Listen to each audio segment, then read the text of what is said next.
Today we're going to talk about the Big 12 media deal with Fox Sports Group and ESPN.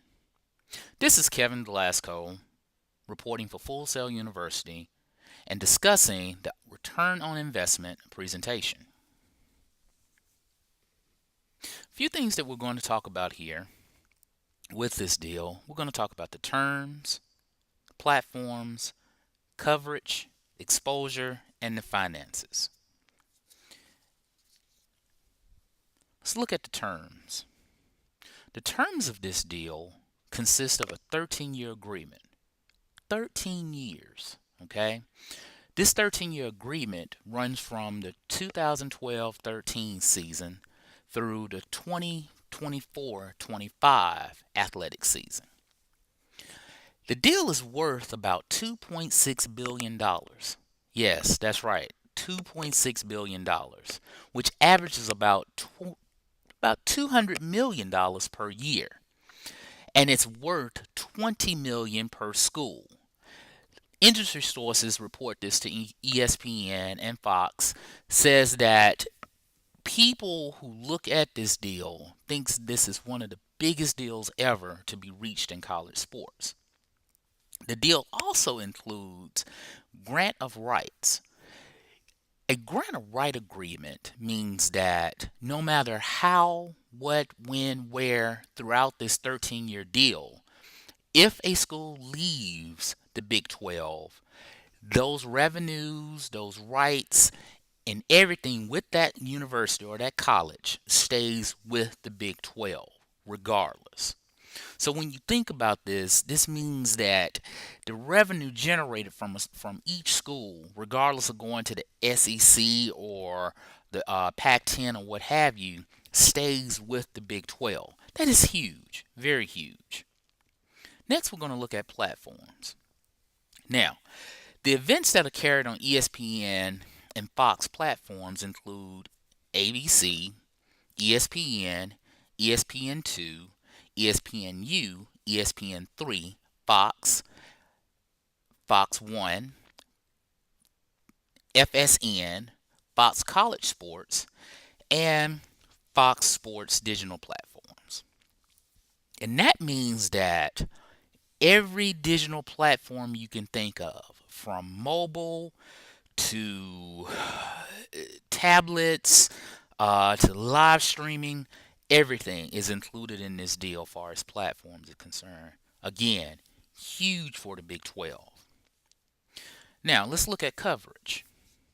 The coverage in this deal, let's talk about ABC and ESPN, includes 19 games per year through 2015, which increases to 23 games annually through 2016 and gives a maximum of 4 to 5 games on ESPNU. Now, ABC, ESPN, ESPN2, and ESPNU are all mirrored the same way. But to look at it, it will give 5 additional games on ESPNU, which is the college version or the college sports version for ESPN. Now, Fox, approximately 38 games with a maximum of 6 contested annually on Fox Broadcasting will give 6 games on a national cable network for Fox. So all of the platforms that Fox deal with will be showing these games. One member retained a game, which must be carried on the Fox platform if it's returned, meaning that Fox has exclusive rights to this game, and they can't get ESPN can't get access to that game. So basically, what it is, Fox has retained that one game. Partners have basically 6 days to pick between the seasons which games they're wanting to look at, meaning that the television partner, as far as the sponsorships and stuff are concerned, have 6 games that they can look at and have granted rights to them for those games exclusively. Now, we also need to look at there are some Thursday games that are involved in this. A couple of the games in that season would consist of Labor Day weekend, Thanksgiving, and one Labor Day Sunday. appearance.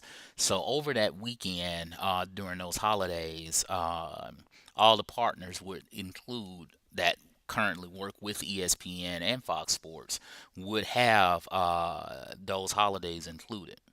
Now, there will be some televised night games, which is in this as well. The conference has decided to host 6 conference-only games, which have been consented to host on Thursday night. ESPN U does host Thursday night games. So they're going to split those rights with rotating those games between Fox Sports and ESPNU. So when you look at the maximum coverage, you're getting maximum exposure with the coverage from ESPN and ABC and Fox Sports and the Fox networks. So that brings us to the exposure for the football games.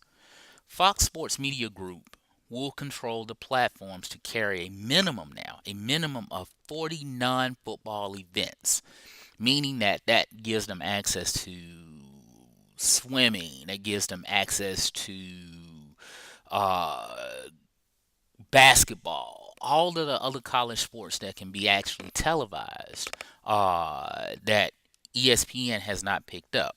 So Fox will actually gain those. We're looking at a minimum of 31 women basketball games per season, which ESPN will pick up. And we're looking at another 31 games that Fox will pick up as well on their platforms. The networks, far as ESPN is concerned, will pick up 25 additional basketball games, which I just got through saying would include on all of the ESPN platforms. Now, here's one thing that Fox is picking up as well. They're picking up the championship events for the Big 12 as well on their platforms. So they will get the chance to expose themselves far as the huge profits and revenues are concerned for the Big 12 on the Fox Sports networks. Now, the finances. The finances in this deal, combined with the revenue streams from the conference itself, will provide an annual average per institution that is the highest level in all college athletics. Yes, it outbeats the SEC. It outbeats the Pac-10. It outbeats all of the conferences total when you look at the deal over the 13-year period. And when you take, for instance, this agreement was signed back in 2011. So they're already working into this deal as we speak. So the conference gains television rights and also gains about $20 million per institution guaranteed each year towards the institutions, gives the conference itself now $200 million. So when we look at this and combine all this in total, the Big 12 did come out on top over all the conferences. I have to say, SEC is my conference, but yet and still, I have to say the Big 12 did come out on top on this. So when we look at this all in all, and we look at this in total, I think this is a major deal that can be coupled with the conference and go from there. Again, Kevin Glasgow reporting for Full Sail University on the return of the investment presentation based upon the Big 12 media deal with ESPN and Fox Sports. Thank you.